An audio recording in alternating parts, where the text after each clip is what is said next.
तुम ज्यादा ज्ञानी बनोगे तो जगत में केवल गोते खाते रह जाओगे, कभी यहाँ गिरोगे, कभी वहां गिरोगे, कभी इससे भिड़ोगे, कभी उससे भिड़ोगे, कभी इनसे मिलोगे, कभी उनसे मिलोगे कि हम ज्ञानी हैं, हम जगत में गोते खाते रहे। जो महापुराण की कथा कहती है, चतुराई चौपट करे ज्ञानी गोते खाए और भोले भाले भक्त को मेरा नारायण मिल जाए। मेरे नारायण को पाने के लिए, मेरे राम को पाने के लिए, मेरे कृष्ण को पाने के लिए, मेरे शिव को पाने के लिए, मेरे ओघड़दानी को पाने के लिए, मेरे शंकर को पाने के लिए तुम्हें ना चतुर बनना है, ना तुम्हें ज्ञानी बनना है। शंकर को पाने के लिए तो केवल निर्मल मन सो मोहि पावा और मोहि छल छिद्र कपट ना भागा। मुझे भगवान की अविरल भक्ति प्राप्त कर।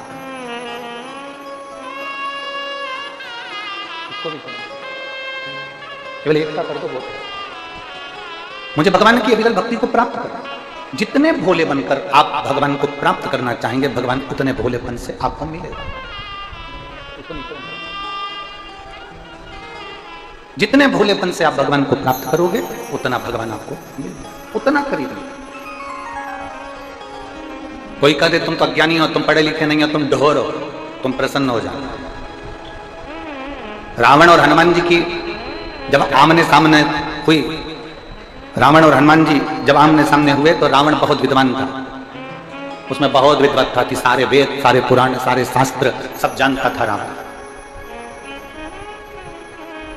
रावण को सारा ज्ञान था क्योंकि वो विद्वान था। रावण और हनुमान जी का जब आमना सामना हुआ तो दोनों में समता को देखा गया, तो देखा गया कि रावण विद्वान था और हनुमान जी विद्यावान थे। विद्वान अहंकार में फूला रहता है और विद्यावान अपनी नम्रता में डूबा रहता है।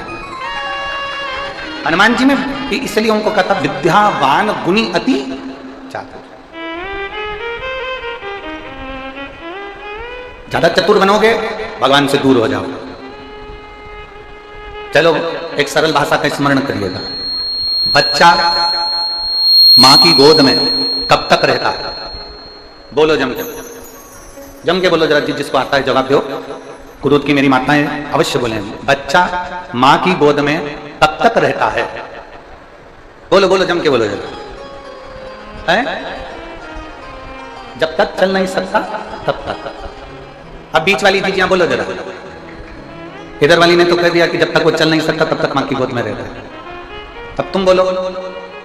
बच्चा मां की गोद में तब तक रहता है, शिव महापुराण की कथा कहती है, जब तक बच्चा खिलौने से खेलना चालू नहीं कर देता तब तक वो मां की गोद में रहता है। जिस दिन मां ने उसके हाथ में खिलौना पकड़ा दिया, उस दिन मां अपने बच्चे को खिलौना पकड़ाकर जमीन पे सुलाकर अपने काम में लग जाती है। बोलो सही है कि गलत? अरे बोलो तो जमके। बच्चे ने घुनघुना पकड़ा, मां ने उसको जमीन पर सुलाया। बच्चे ने एक छोटा सा कागज का टुकड़ा पकड़ा, उससे खेलना चालू करा, मां ने उसे जमीन पर सुलाया। बच्चे ने किसी खिलौने से खेलना चालू करा, मां ने उसको गोदी से उतारकर जमीन पे सुलाना प्रारंभ करा। बच्चा जब तक खिलौने से खेलना नहीं जानता, बच्चा जब तक खिलौने को हाथ में नहीं पकड़ता, बच्चा जब तक खिलौने में अपने मन को नहीं लगाता, तब तक बच्चा मां की गोद में रहता है। और जिस दिन बच्चा खिलौने से खेलना चालू कर दे, जिस दिन बच्चा खिलौने में रमना चालू कर दे, उस दिन फिर बच्चा मां की गोद में नहीं रहता, उसको जमीन पर सुला दिया जाता है और बच्चा उस खिलौने से खेलना प्रारंभ कर देता है। बस यही की यही मां का चरित्र है और यही की यही मेरे भोलेनाथ का चरित्र है। भोलेनाथ जी से पूछा गया कि भगवान आपका भक्त आपका कब तक रहता है? तो शंकर भगवान कहते हैं जब तक वो मेरा कब तक है? जब तक वो इस संसार के लोगों में चतुराई में अगर डूब गया, मुझसे दूर हो गया। ज्ञानी बनकर ज्यादा डूब गया, मुझसे दूर हो गया। आडंबर में डूब गया, मुझसे दूर हो गया।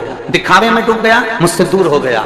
भ्रांतियों में डूब गया, मुझसे दूर हो गया। भगवान कहते हैं जो जिससे बच्चा मां की गोद में रहे और मां उसको खिलौना पकड़ा वो ना पकड़े, तो बच्चा मां की गोद में खेलता रहता है, उतारती नहीं मां उसको। उसी तरह भगवान कहते हैं संसार में जो डूब जाता है, भगवान कहते हैं उसको मैं दूर कर देता हूं, और जो संसार में नहीं डूबा वो मेरा। अब इसका मतलब ये नहीं है कि आप परिवार में ना रहो, इसका मतलब ये नहीं है कि आप कुटुंब और कबीले में ना रहें। रहो, परिवार में रहो, कुटुंब में रहो, नाते रिश्ते में रहो, क्योंकि मेरा शंकर भगवान भी अपने परिवार में रहते हैं। मेरे भोलेनाथ माता पार्वती जी के साथ रहते हैं, मेरे भोलेनाथ गणेश जी के साथ रहते हैं, मेरे भोलेनाथ अपने पूरे परिवार में अपने साथ में निवास करते हैं। आप भी अपने परिवार में रहो। बस इतना याद रखो कि किसी को धोखा ना दिया। परसों की कथा, किसी को अपशब्द ना कहा, किसी को ताना ना दिया जाए, किसी को आड़ी तड़ी बात ना कही जाए, किसी को गाली ना दी जाए। आओ भगवान के करीब। जितने जितने भगवान के नजदीक में पहुंचते जाओ, जितने जितने थोड़ा प्रेशर बढ़ाइए, जितने जितने भगवान के करीब में पहुंचते जाओ उतने उतने आप अपने आप को परमात्मा के होते चले। आप भगवान के हो, आप परमात्मा। और महाराज भगवान को कैसा भक्त भाता है, भगवान को कैसा भक्त भाता है, तो कहा जो भोला है, भीतर से निर्मल। निर्मलता का मतलब क्या है? आप पढ़ाई नहीं करेंगे क्या? पढ़ो।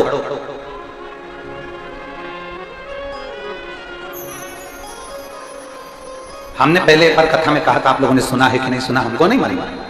मैं कुरुद की इस पवित्र भूमि से फिर कहना चाहता हूं, आपने सुना कि नहीं सुना हमें नहीं मालूम उसका, पर एक बार फिर कहना चाहूंगा। माता पिता अपने बच्चे को लायक बनाए,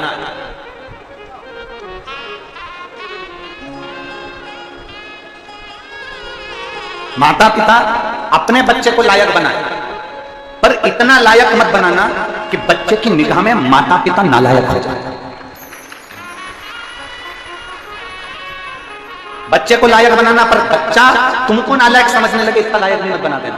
अरे मम्मी तुम क्या जानती हो, अरे माँ तुम्हें क्या करें, पापा फालतू बात मत करो, तुम्हें क्या करें, आज के हिसाब से मुझे दुकान देखना पड़ती है, आज के हिसाब से मुझे काम करना पड़ता है, मम्मी तुम क्या जानती हो। मतलब तुमने बच्चे को तो लायक बना दिया, पर उसको संस्कारों के जल से नहीं सींचा, इसलिए वो तुमको नालायक समझ रहा है। बच्चों को लायक बनाओ, हम मना नहीं करेंगे। बच्चों को डॉक्टर बनाओ, हम मना नहीं करेंगे। बच्चों को इंजीनियर बनाओ, हम मना नहीं करेंगे। बच्चों को खूब पढ़ाओ, हम मना नहीं करेंगे। पर बच्चों को लायक बनाने के साथ में इतना लायक मत बना देना कि बच्चा तुमको नालायक समझने लगे। तुम्हें तो अकल ही नहीं है, मम्मी तो तुम चुप रहा करो, तुम्हें अकल नहीं है ना, बहु मत करा करो, तुम मम्मी बड़बड़ मत करा करो, पापा तुम अनशन मत बोला करो, पापा तुम्हें नौकर रखने की आदत नहीं है, तुम नौकरों को भगा देते हो, तुम्हें अकल नहीं है, पापा तुम दुकान पर मत आया करो। मतलब माँ बाप ने अपने बेटे को लायक तो बनाया, पर बेटी ने अपने माँ बाप को नालायक समझ लिया कि इनमें अकल है ही नहीं। अकल सबसे ज्यादा तुझ में ही है। जरा विचार कर, चलना अगर माँ बाप सिखाते हैं, रोटी खाना अगर माँ बाप सिखाते हैं, तुझे बीमार होने पर दवाई देना अगर माँ बाप सिखाते हैं, तो तुझे बोली को भी अगर दी है तो माँ बाप ने दी है। इसलिए अपने बच्चों को सबसे पहला ज्ञान होना चाहिए, संस्कार का ज्ञान। हमारे बच्चों में संस्कार होना चाहिए। तुम्हारी मर्जी पड़े तुम्हारे बच्चों को वो बनाओ, और उससे पहले अपने बच्चों को ये जरूर सिखाना कि अपने घर में माँ बाप से किस तरह बात करना चाहिए, माता पिता का कैसे आदर करना चाहिए, किस तरह से तुम्हारी वाणी होना चाहिए, किस तरह से तुम्हारे शब्द होना चाहिए। जिस माँ ने अपनी गोद में कोख में रखा होगा 9 महीना, कितना त्राड़ भोगा होगा, उस माँ ने तुमको कितना दिया होगा। जरा विचार करिए। गणेश जी महाराज विनायक थे, विनायक का शीश मेरे भोलेनाथ ने काट दिया। सबसे ज्यादा बिलख रही थी माँ। माता पार्वती की आंख में आंसू भरे हुए थे, माँ बिलख रही थी, रो रही थी, अश्रु बह रहे थे, नैनों से जल टपक रहा था, और माँ रोती हुई बिलखती हुई मेरी माता पार्वती शंकर जी से कहती इसको जीवित करो, इसको जीवित करो। और चकित भय सुन के कैलाशी, चकित भय सुन के कैलाशी, करूं जीवित में अविनाशी। गणों से यूं बोले वाणी, शीघ्र ही लाओ कोई प्राणी, जिसे भी पैदा तुम पाओ, मनुष्य या पशु हो ले आओ। तुम जाओ।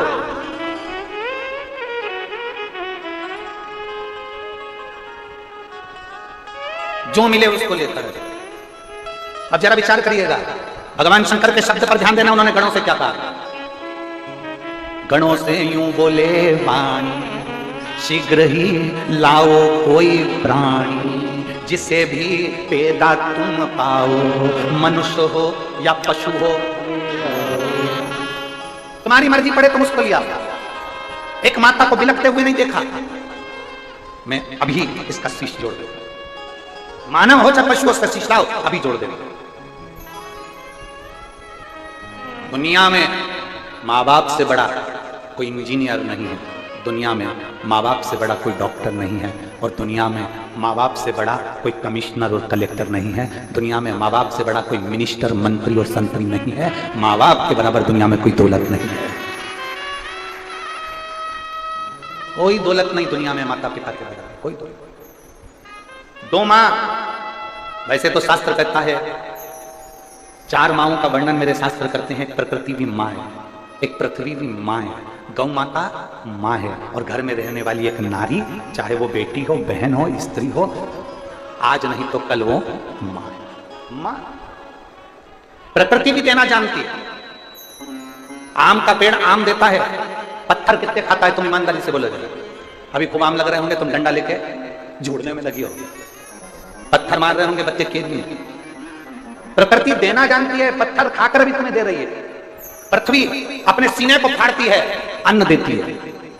कीचड़ में लबालूम करते हो उसको, खूब नोचते हो उसको, पृथ्वी को बार बार फाड़ते हो तो भी वो अन्न तुम्हें बड़ा कर देती है, दान देती है, अन्न देती है। प्रकृति भी देना जानती है, पृथ्वी भी देना जानती है। गौ माता जगत की एक ऐसी मां जो जिंदगी भर सबको देना जानती है, जिसमें 33 कोटि देवताओं का वास होता है। ऐसी गौ माता जन्म से लेकर मरे तक देती रहती है। वो गौ माता देना जानती है। दुनिया में कोई ऐसी मां नहीं होगी जिसके बच्चे को सामने बांधा जाता है और उसके बच्चे के सामने दूध को निचोड़ा जाता है।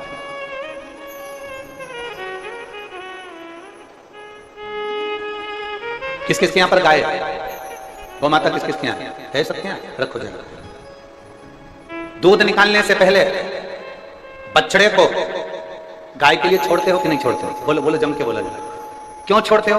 क्योंकि गाय अपने बच्चे के लिए दूध रखती है, तो बछड़े को पहले छोड़ना पड़ता है। बछड़ा मुंह में दूध लेता है, इतनी देर में बछड़े को खींच लिया जाता है और उसके दूध को निचोड़ लिया जाता है। निचोड़ लिया, दूध अच्छा मिल गया। उसके बाद तुम सबको मालूम है कि गाय इतनी चतुर होती है कि अपने बच्चे के लिए दूध छुपा लेती है, अपने बछड़े के लिए दूध छुपा लेती है मां, गौ माता। तो फिर किसान क्या करता है? वापिस क्या करता है? फिर बछड़े को छोड़ता है, बछड़े को छोड़ता है, मां फिर दूध नीचे देती है और वो दूध पीना चालू करता है। फिर में बछड़े को हटा के फिर निचोड़ लेता है। उसके बाद भी अपने पुत्र का हिस्सा, अपनी पुत्री का हिस्सा जो तुम्हें दे रही है, तो भी उस गौ माता का सम्मान हम कर नहीं पा रहे। जरा विचार करिएगा। आप में से कितनी माताएं बैठी हैं जो अपने बेटे से बोली होगी, बेटा चल मुझे बाजार से साड़ी दिला दे। मेरा विश्वास कहता है इतनी बूढ़ी बूढ़ी माताएं बैठी है, कभी अपने बेटे से नहीं बोली होगी कि बेटा मुझे बाजार से साड़ी दिला दे। बल्कि बेटा कहता होगा ना कि मम्मी साड़ी ला दो, तो उल्टा मना कर दी, मेरे पास रखी है, तू रहने दे, मेरे को नहीं चाहिए, मेरे पास बहुत सारी साड़ी है, मुझे नहीं चाहिए, तू अपने पास रख। मम्मी मैं साड़ी ला दूं? रिटर्न नहीं आ रहा। मैं साड़ी ला दूं? नहीं मुझे नहीं चाहिए, मुझे चाहिए ही नहीं। मां, इतने पंडाल में मेरी जीजियां बैठी हैं, आस्था चैनल पर इतने भक्त कथा सुन रहे हैं, कोई माँ अपने बच्चे से कभी नहीं बोलती कि मुझे ये साड़ी ला दे, मुझे चूड़ी बना दे, मुझे हार दिला दे, मुझे कुंडल दिला दे, मुझे रकम दिला दे, तू मेरी एक प्लाट दिला दे, एक मकान दिला दे। माँ कभी अपने बच्चे से नहीं कहती कि मुझे ये दिला दे। उल्टा बच्चा जब घाटे में जाता है, बच्चा जब तकलीफ में पड़ा रहता है, तो केवल एक माँ होती है जो बेटे से कहती है ले मेरी रकम ले जा और बेच कर तेरा काम कर, ले जा इसको, बेच और अपना काम करना, ले जा इसको। केवल एक माँ।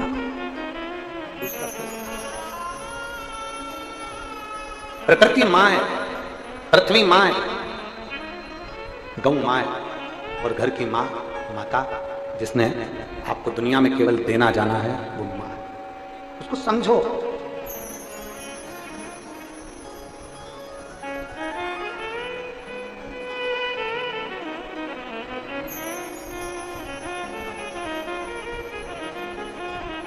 और जिस दिन,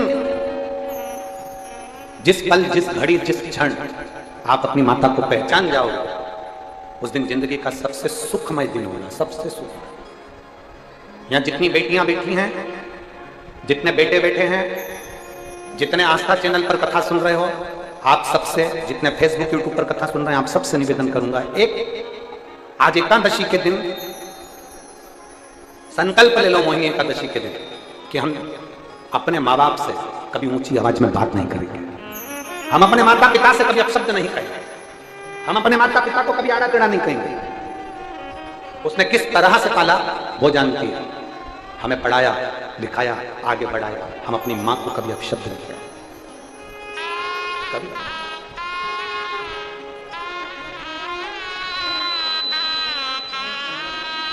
तो आड़ा टेढ़ा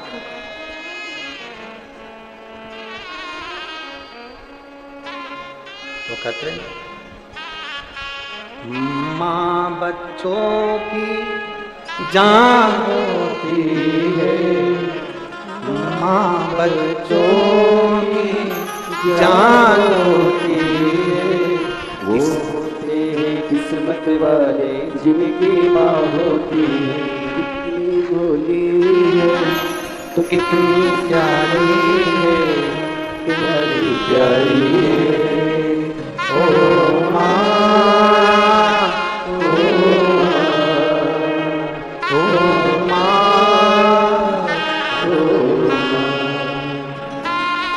तो कितनी है, तो कितनी प्यारी है, भोली भाली है, ओ माँ, ओ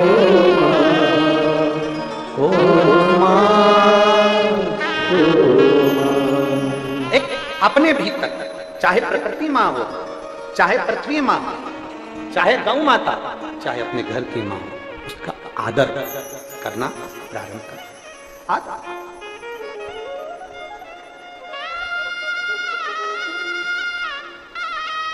अच्छा, एक बात आपसे पूछे, जरा उत्तर दीजिएगा। कुरुत की मेरी माताएं और मेरे भाई, मेरी जीजियां और मेरे जीजा जी,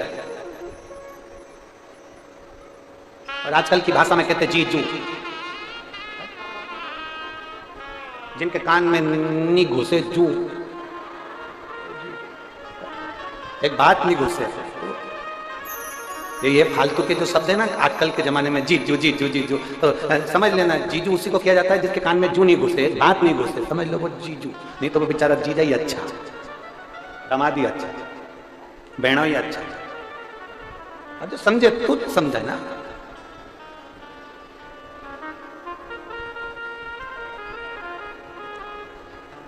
एक शब्द अपने भीतर उतारते, और जिस दिन आप लोगों से एक बात पूछें तो उत्तर दीजिएगा कि पृथ्वी में एक बीज डाला जाता है, चाहे तुमने धान डाली, चाहे तुमने आलू डाला, चाहे तुमने आम का बीज डाला, चाहे बेर का बीज डाला, चाहे मूंग का बीज डाला, चाहे सोयाबीन का डाला, गेहूं का डाला, तुम्हारी मर्जी पड़े, जो बीज तुमने पृथ्वी में डाला, डालने के बाद जब पृथ्वी में से बीज अंकुरित होता है तो आवाज करता है क्या? जम के बोलो जरा, आवाज करता है? चिल्ला चोट करता है? क्यों? बीज अंकुरित हुआ, पेड़ बना, वृक्ष बना, उसने आवाज नहीं की। आवाज नहीं कर, वृक्ष बना, बहुत बड़ा वृक्ष बन गया, बढ़ता गया, आवाज करी क्या? बोलते जाओ जरा जम के। और बड़ा हुआ, आवाज करी क्या?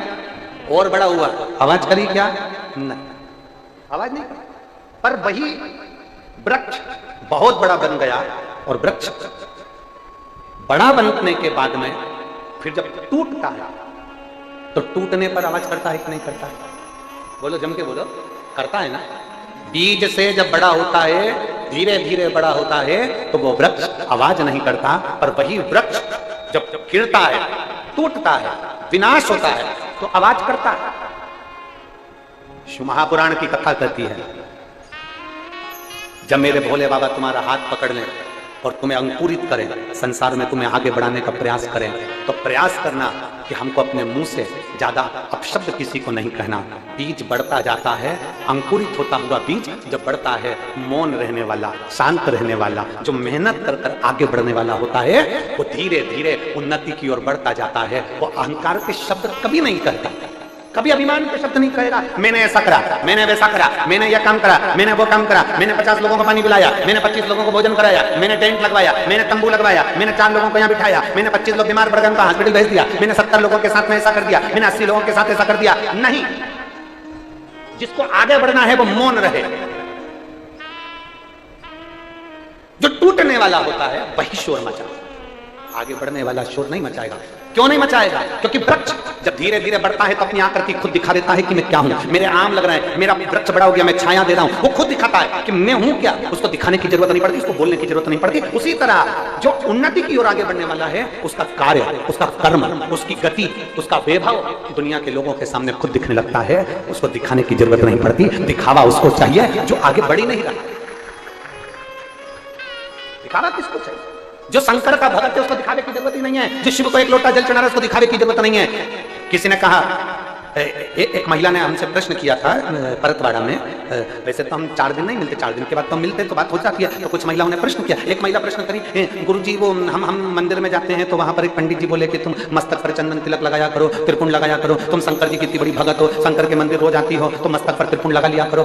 तो गुरुजी हमें त्रिपुंड लगाना चाहिए कि नहीं लगाना चाहिए? हमने उस बहन से इतना सा कहा कि आप शिव के मंदिर जा रही हो, आप जल चढ़ा रही हो, आप भगवान को रिझा रही हो, जरूरी नहीं कि आप त्रिपुंड लगाएं। अपनी मांग में सिंदूर भरती हो, मस्तक पर बिंदी लगाती हो, हाथ में चूड़ी पहनती हो, पांव में बिछुड़ी पहनती हो, बस इतना मेरे भोलेनाथ को मालूम है कि ये एक पतिव्रता धर्म का पालन करने वाली एक नारी है। हमें दिखावे से जरूरत नहीं है कि दिखावा करेंगे।